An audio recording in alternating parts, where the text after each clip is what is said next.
नमस्कार साथियों, स्वागत है आप सभी का आज के करंट अफेयर की क्लास में, जहां हम पढ़ेंगे 16 जनवरी 2026 के कुछ महत्वपूर्ण प्रश्नों को जो एसएससी, ग्रुप डी, बैंकिंग और सभी प्रकार के वनडे एग्जाम के लिए महत्वपूर्ण रहने वाले हैं। तो क्लास के अंत तक बने रहिए, ठीक है। बढ़ते हैं आज के क्लास की ओर। आज का पहला प्रश्न है, यह दिवस से संबंधित प्रश्न है आज का पहला प्रश्न है, राष्ट्रीय स्टार्टअप दिवस किस तिथि को मनाया जाता है? ठीक है, तो यह दिवस मनाया जाता है आपका प्रत्येक वर्ष कब? 16 जनवरी को, ठीक है। देखते हैं इसके बारे में थोड़ा।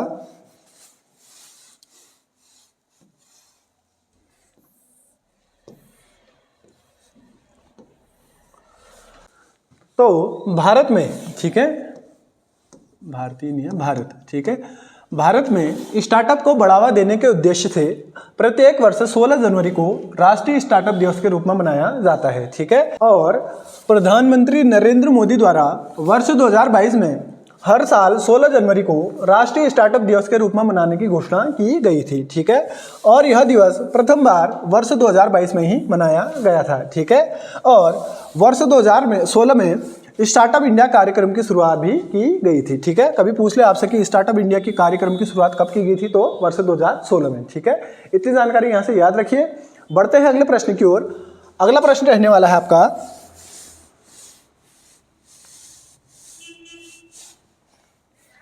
अगला प्रश्न भी आपका दिवस से रहने वाला है। और अगला प्रश्न है आपका, लोकपाल स्थापना दिवस किस तिथि को मनाया जाता है? ठीक है, तो यह दिवस मनाया जाता है आपका प्रत्येक वर्ष 16 जनवरी को, ठीक है। देखते हैं इसके बारे में क्या है ये दिवस। तो भारत में 16 जनवरी को प्रत्येक वर्ष लोकपाल स्थापना दिवस के रूप में मनाया जाता है। और 16 जनवरी 2014 को लोकपाल और लोकायुक्त अधिनियम 2013 की धारा 3 के कार्यान्वयन के साथ भारत के लोकपाल की स्थापना की गई थी, ठीक है। और प्रथम बार यह दिवस मनाया गया था आपका 2025 में, ठीक है। और वर्तमान में भारत के लोकपाल के अध्यक्ष हैं आपके न्यायमूर्ति अजय माणिकराव खानविलकर, ठीक है। इतनी जानकारी यहां से याद रखेंगे। बढ़ते हैं अगले प्रश्न की ओर। अगला प्रश्न रहने वाला है आपका,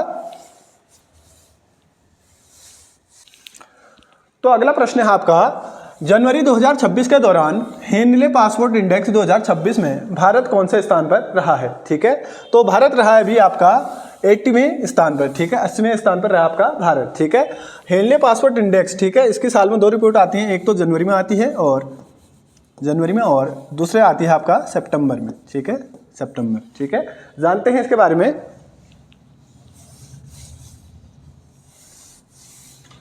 तो हेनले एंड पार्टनर्स द्वारा जारी हेनले पासपोर्ट इंडेक्स 2026 में भारत 80वें स्थान पर रहा है, ठीक है, जो भारतीय नागरिकों को 55 देशों के वीजा मुक्त यात्रा का प्रदान करता है, ठीक है। मतलब 55 देशों में आप बिना वीजा के घूम सकते हो, ठीक है। और वहीं सिंगापुर शीर्ष स्थान पर रहा, जो 192 देशों की वीजा मुक्त यात्रा प्रदान करता है, ठीक है। और वर्ष 2025 में भारत 85वें स्थान पर रहा था, ठीक है। मतलब 5 स्थान अभी नीचे आ गया, कौन? भारत, ठीक है। शीर्ष देश की अगर बात करूं तो प्रथम स्थान पर रहा था सिंगापुर, और दूसरे स्थान पर रहा आपका जापान और दक्षिण कोरिया, और तीसरे स्थान की अगर बात करूं तो तीसरे स्थान पर रहा था आपका डेनमार्क, लग्जमबर्ग, स्पेन, स्वीडन और स्विट्जरलैंड, ठीक है। और बात करते हैं भारत के पड़ोसी राज्यों की, उनकी क्या स्थिति थी इसमें, देखते हैं इनके बारे में और थोड़ा। तो भारत के पड़ोसी देशों की अगर बात करूं तो चाइना रहा था इसमें 59वें स्थान पर, श्रीलंका रहा था इसमें 93वें स्थान पर, नेपाल रहा था इसमें 96 स्थान पर, बांग्लादेश की अगर बात करूं तो ये रहा था 95 में, ठीक है। और पाकिस्तान की अगर बात करूं 98 में रहा था, और अफगानिस्तान की अगर मैं बात करूं तो ये रहा था 101वें स्थान पर, ठीक है। इतनी जानकारी यहां से याद रखिए। बढ़ते हैं अगले प्रश्न की ओर। अगला प्रश्न रहने वाला है आपका, अगला प्रश्न है, देश की पहली सोलर संचालित एटीएम वैन हाल ही में किसके द्वारा शुरू की गई है? ठीक है, तो ये शुरू की गई है अभी त्रिपुरा ग्रामीण बैंक द्वारा, ठीक है। जैसा कि आप ये देख पा रहे हैं, ठीक है, ये है एटीएम वैन। एटीएम वैन बहुत से होती हैं, लेकिन ये सोलर, ठीक है, सोलर संचालित है, और वो भी कौन सी है? पहली देश की, ठीक है। देखते हैं इसके बारे में।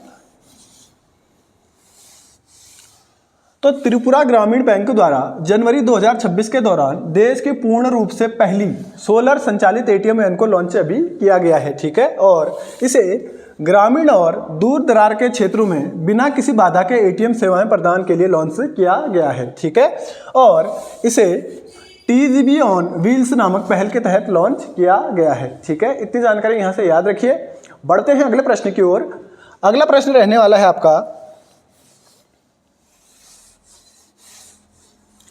अगला प्रश्न है मकर विलक्कू महोत्सव हाल ही में किसके द्वारा मनाया गया है। ठीक है, मतलब किस राज्य द्वारा अभी ये मनाया गया है, तो ये मनाया गया आपका केरल द्वारा। ठीक है, केरल राज्य द्वारा ये अभी मनाया गया है।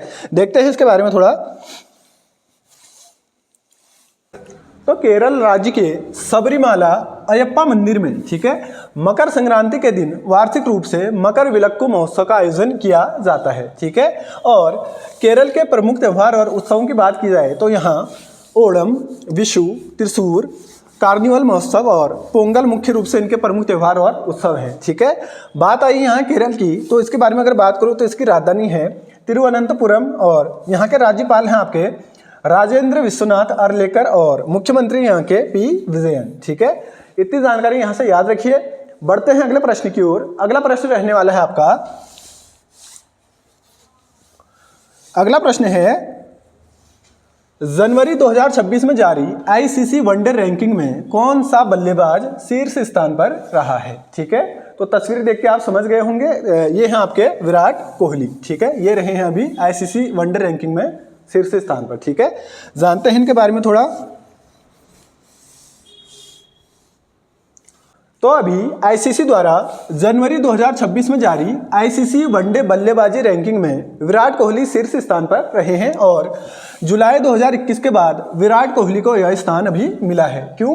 क्योंकि रोहित शर्मा पिछले 4 साल से शीर्ष स्थान पर कायम थे। ठीक है, और उन्होंने अभी रोहित शर्मा का स्थान लिया है। किसने? विराट कोहली ने। ठीक है, और आईसीसी द्वारा जारी रैंकिंग के अनुसार शीर्ष बल्लेबाज देखते हैं तो इसमें अभी नंबर 1 पे हैं आपके विराट कोहली, दूसरे हैं आपके डेरिल मिचेल जो कि न्यूजीलैंड के हैं और तीसरे स्थान पे हैं आपके रोहित शर्मा। ठीक है, बात आई है यहाँ आईसीसी की, तो इसका फुल फॉर्म होता है इंटरनेशनल क्रिकेट काउंसिल। ठीक है, और इसकी स्थापना होती है 15 जून 1909 को और मुख्यालय है अभी इसका दुबई यूएई में। ठीक है, और इसके वर्तमान अध्यक्ष हैं जय शाह। ठीक है, इतनी जानकारी यहाँ से याद रखिए। बढ़ते हैं अगले प्रश्न की ओर। अगला प्रश्न रहने वाला है आपका, अंतर्राष्ट्रीय मसाला सम्मेलन 2026 का आयोजन कहाँ किया जाएगा। ठीक है, तो ये किया जाएगा आपका कोच्चि में। ठीक है, कोच्चि केरल में। ठीक है, जानते हैं इसके बारे में। तो केरल के कोच्चि में 23 से 26 फरवरी 2026 के दौरान 9वें अंतर्राष्ट्रीय मसाला सम्मेलन का आयोजन किया जाएगा और इसका आयोजन AISEF, ठीक है, जिसे बोलते हैं all India spices export forum द्वारा किया जाएगा और इसका विषय है स्पाइस 360 गेटिंग फ्यूचर रेडी और इसका उद्घाटन करेंगे आपका G20 के पूर्व शेरपा और नीति आयोग के पूर्व CEO अमिताभ कांत जी। ठीक है, इतनी जानकारी यहाँ से याद रखिए। बढ़ते हैं अगले प्रश्न की ओर। अगला प्रश्न रहने वाला है आपका,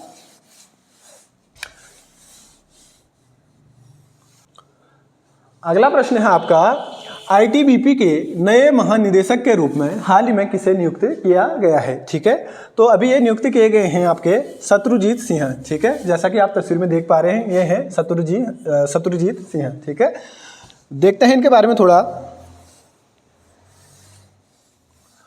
तो 1990 बैच के IPS अधिकारी हैं कौन? शत्रुजीत सिन्हा कपूर को ITBP के नए महानिदेशक के रूप में अभी नियुक्त किया गया है और उन्होंने प्रवीण कुमार का स्थान लिया है। ठीक है, और इनका कार्यकाल रहने वाला है आपका 31 अक्टूबर 2026 तक। ठीक है, और बात आई है यहाँ ITBP की, तो इसके बारे में अगर बताऊं तो इसका फुल फॉर्म होता है इंडो तिब्बत बॉर्डर पुलिस। ठीक है, और इसका गठन होता है आपका 24 अक्टूबर 1962 में और इसका मुख्यालय भी है आपका नई दिल्ली में और महानिदेशक हैं भी शत्रुजीत सिन्हा कपूर। ठीक है, जिन्होंने स्थान लिया आपका प्रवीण कुमार जी का। ठीक है, बढ़ते हैं अगले प्रश्न की ओर। अगला प्रश्न रहने वाला है आपका,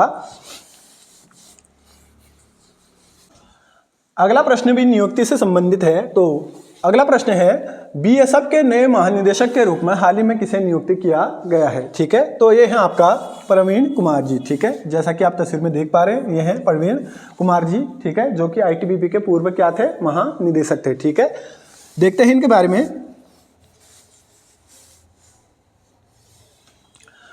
तो 1993 बैच के आईपीएस अधिकारी हैं कौन? प्रवीण कुमार, ठीक है, को बीएसएफ के नए महानिदेशक के रूप में नियुक्त किया गया है, जो पहले आईटीबीपी के क्या थे? महानिदेशक थे, ठीक है। और उन्होंने दलजीत सिंह चौधरी का स्थान अभी लिया है, ठीक है। और उनका कार्यकाल रहने वाला है 30 सितंबर 2030 तक, ठीक है।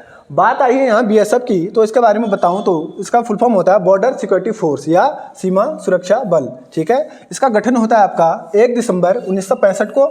मुख्यालय इसका भी है नई दिल्ली में और महानिदेशक हैं भी इसके प्रवीण कुमार जी, ठीक है। इतनी जानकारी यहाँ से याद रखिए। बढ़ते हैं अगले प्रश्न की ओर।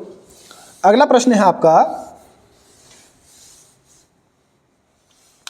विश्व बैंक द्वारा वित्त वर्ष 2026 में भारत की जीडीपी वृद्धि दर कितने प्रतिशत रहने का अनुमान अभी लगाया गया है, ठीक है। तो यह अनुमान अभी लगाया गया है 7.2% का, ठीक है। देखते हैं इसके बारे में थोड़ा।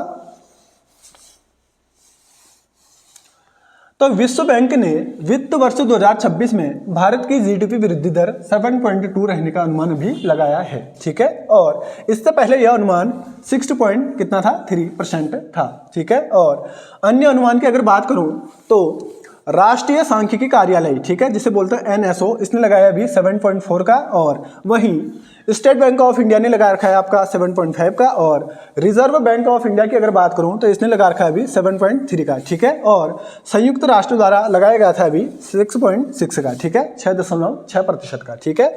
और बात आई यहाँ विश्व बैंक की, तो इसकी स्थापना होती है जुलाई 1944 में, ठीक है। मुख्यालय है इसका वाशिंगटन डीसी में और अभी अध्यक्ष हैं इसके अजय बंगा जी, ठीक है। इतनी जानकारी यहाँ से याद रखिए, ठीक है।